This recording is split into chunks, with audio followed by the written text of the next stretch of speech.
Bonjour, merci de me retrouver sur mon canal Alwa Santé, c'est Dr Madani et aujourd'hui j'aimerais vous parler de l'abcès dentaire.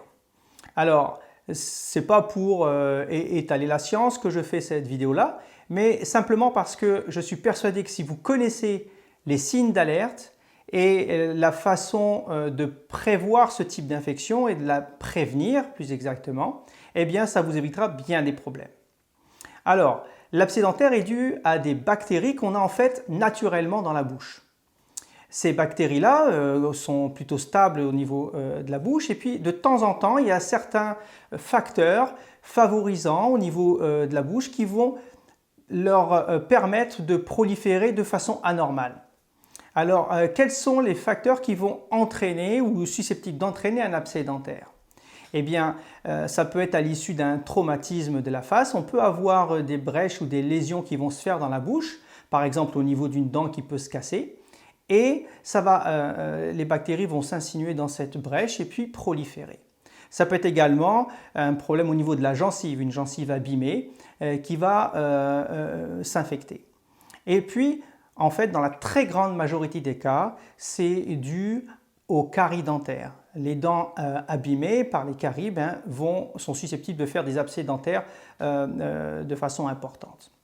Alors, quels sont les symptômes que vous devez connaître et qui doivent vous alerter qu'il se passe quelque chose de pas normal et qu'il faut aller voir le médecin?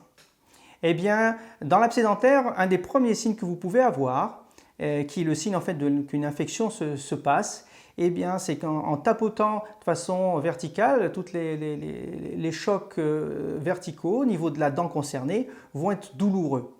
Ça va être juste ce signe parfois qui alerte. Si vous regardez d'un petit peu plus près, vous pourrez regarder au niveau de la gencive autour de la dent qui est concernée. Elle n'est pas comme d'habitude, elle est un peu plus inflammatoire, un peu plus rouge et elle peut être enflée. À un stade un peu plus avancé, vous allez remarquer peut-être que la peau en regard de la dent concernée sera un peu plus rouge et même parfois enflée. Et c'est ce qu'on connaît d'habitude de l'abcès dentaire, c'est-à-dire la grosse chique au niveau de la bouche. C'est déjà des signes d'infection avancée. Et puis on peut avoir des signes généraux. Alors là, on est vraiment dans l'infection qui est un peu plus sévère avec de la fièvre et un sentiment de mal-être et parfois même des malaises. Donc quand vous commencez à avoir ces signes-là, c'est le temps de se dire je dois aller voir mon médecin là, pour qu'il fasse quelque chose.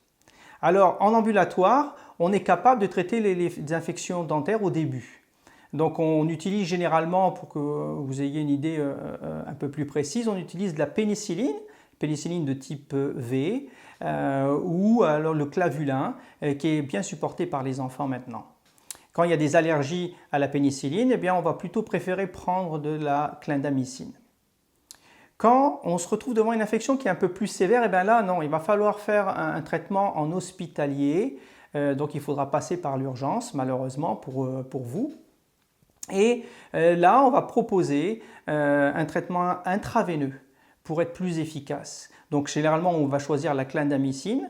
Et puis, on va traiter pendant 24-48 heures avec un antibiotique par les veines, le temps en fait que les signes généraux, la fièvre et le sentiment de malaise et de maladie disparaissent. Et puis, on fera un traitement relais par la bouche.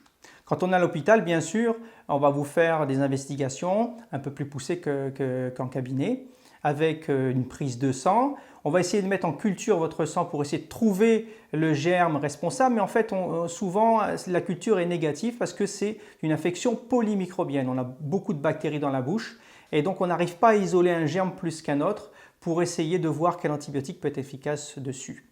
Et puis, on va faire ici des imageries. Généralement, on fait une radio pour voir s'il n'y a pas de complications.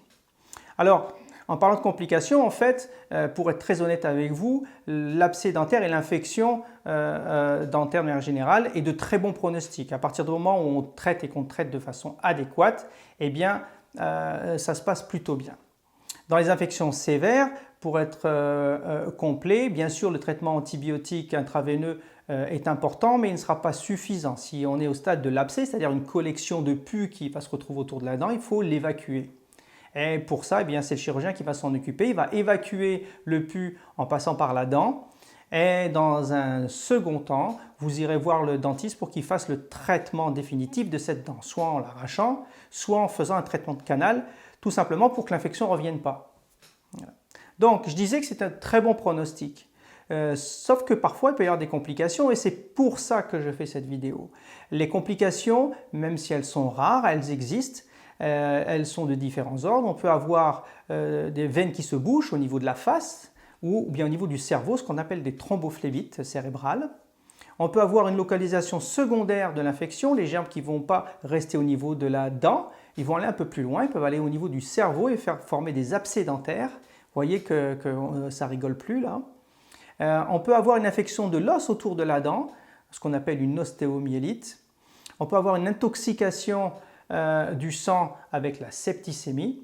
Et puis il y a une forme très particulière de cette infection avec les germes qui vont proliférer, qui vont envahir le plancher buccal pour former ce qu'on appelle une entité clinique qui est l'angine de Ludwig. Donc vous voyez, c'est des complications, même si elles sont rares, qui peuvent être très sérieuses. C'est pour ça qu'il faut agir rapidement en connaissant les symptômes, mais également en ayant une attitude préventive. Alors le traitement préventif, puisque c'est la carie dentaire qui est le plus souvent responsable de ces infections-là, ça va être d'avoir une bonne hygiène buccale. Donc un lavage de dents bicotidien, des bains de bouche réguliers et puis surtout une visite chez le dentiste 1 ou 2 fois par an pour traiter toutes les caries qui pourraient poser problème plus tard. Donc voilà en gros ce que je voulais vous dire sur l'abcès dentaire. J'espère que ça va vous être utile, que vous pourrez agir en conséquence si jamais vous avez ces symptômes-là ou alors conseiller des personnes qui ont ce genre de problème. Je vous dis à bientôt pour une prochaine vidéo. Bye!